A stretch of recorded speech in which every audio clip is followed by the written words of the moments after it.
My name is Dale Kirby, and I'm going to be chairing this session. Thanks to University Affairs for inviting us to participate in the panel, and thanks again to all of you for coming out. This session is intended to introduce you to the practice of academic blogging, and we're going to draw on our own experiences and share our ideas about academic applications of blogging. I'm going to assume that everybody knows a little bit about blogging, but I'm just going to do a very, very high-level, quick overview. So blog is short for weblog or log of the web. Blogs are effectively personal web pages with information or commentary on practically any subject. They can be written by a single author or a group of authors. They're a source of free, publicly available content via the internet. Posts or entries on a blog are displayed in reverse chronological order, and these posts are recorded in a searchable archive then for easy access afterward. The context of blogs may include text, of course, photos, video, audio, and hyperlinks, so links to other internet-based information. Blogs also feature interactive commentary, so readers can respond and comment on posts. So what about some of the teaching pedagogy behind blogs?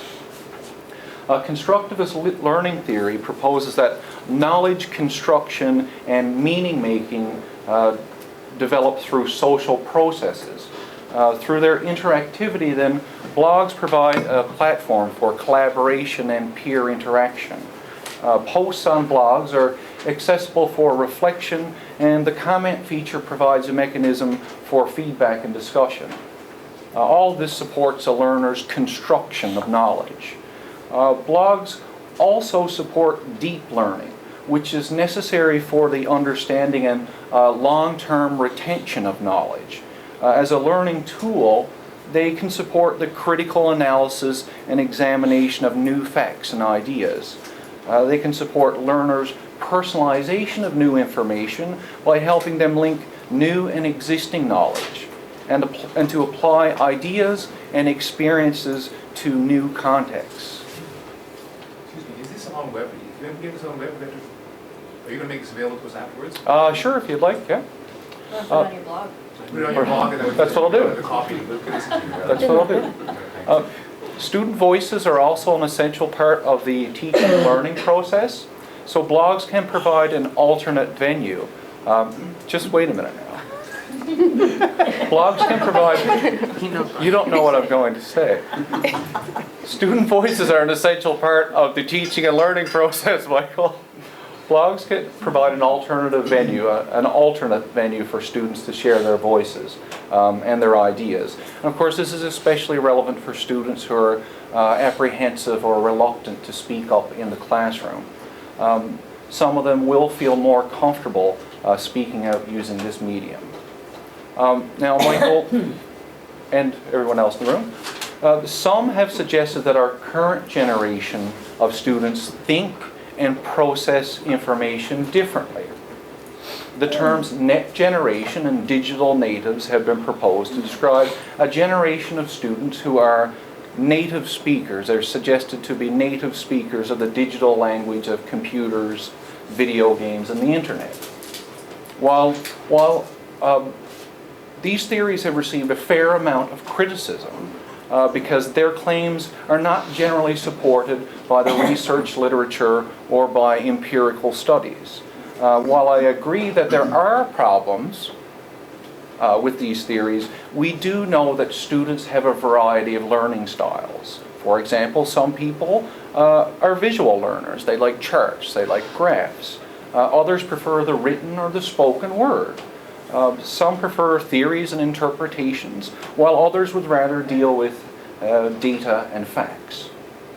So the ideas about digital natives and the net generation actually can be useful in that they apply to some learners.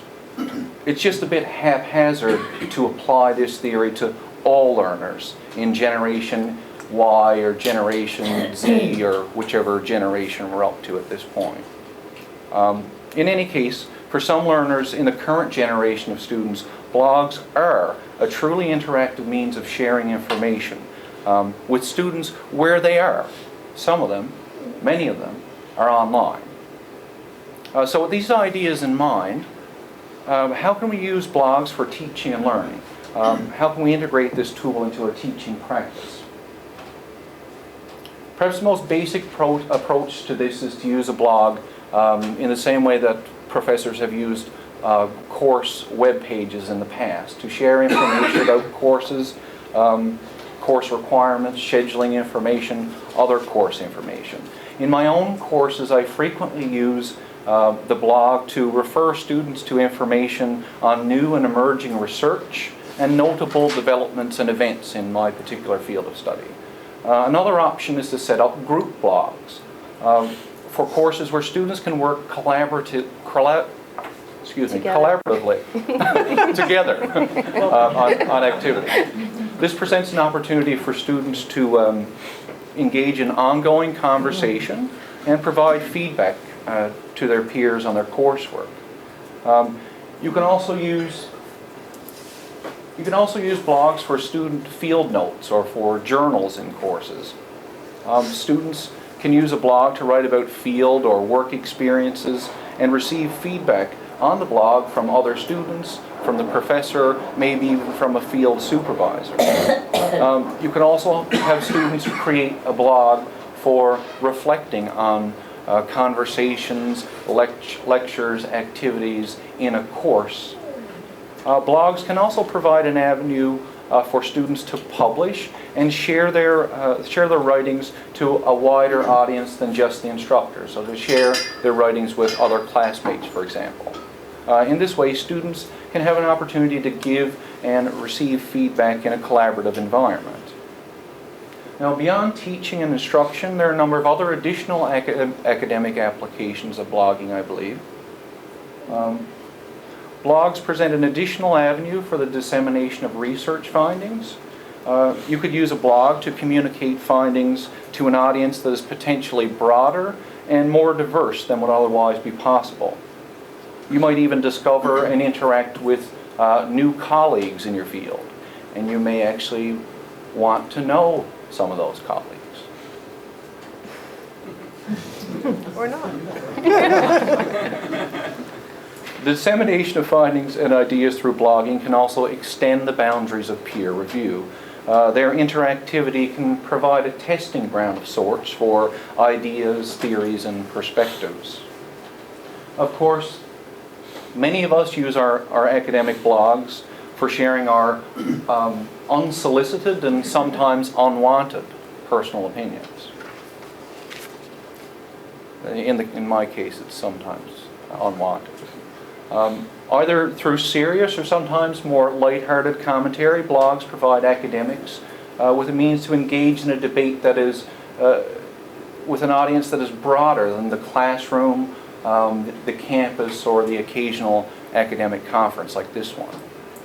Sometimes, for better or for worse, it can also provide a platform to communicate our ideas to the news media. And finally, while it goes without saying, blogs provide an additional way of continuously engaging in the discipline of writing and for shaping ideas through ongoing analysis, editing, experimenting, and so on.